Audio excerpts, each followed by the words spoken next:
A massive and dangerous storm is bearing down on the Gulf Coast. Millions of Americans are at risk from drenching rains and damaging winds. Tropical Storm Cindy is her name. It's the first major storm of the season to take direct aim at the continental United States.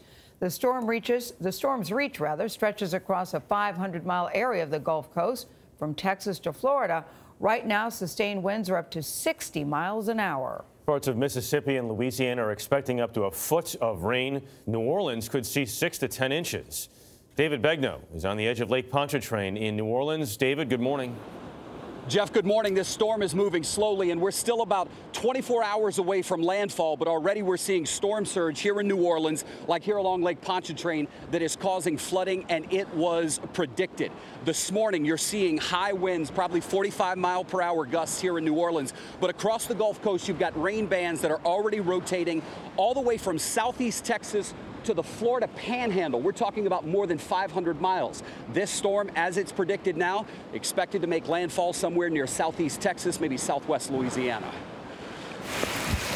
The rain from Tropical Storm Cindy is already making an impact on the Gulf Coast, bringing whipping winds, whitecaps, and storm surge. Ooh, that wind is bad. Roads in several states are impassable. As far east as Gwinnett County, Georgia, the effects from Cindy have caused flash flooding. First responders rescued almost 30 people trapped due to rising water. We all tried to get in the cars and drive out. Didn't happen. Here in New Orleans, preparations began days before the storm's arrival.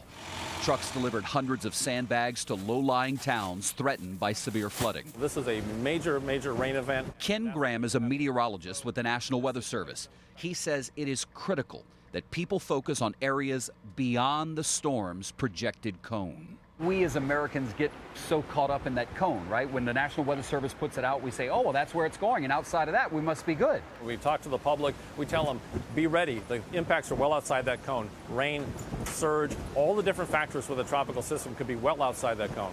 Mitch Landrieu is the New Orleans mayor. Listen, we've been through this many times before. I don't want anybody to panic. There's no reason to do that, but this is going to be a serious event. A serious event for at least the next 48 hours, probably. This is not expected to become a hurricane, Charlie, but flash flood warnings could pop up again from southeast Texas all the way to Apalachicola or Pensacola, Florida. David, thanks.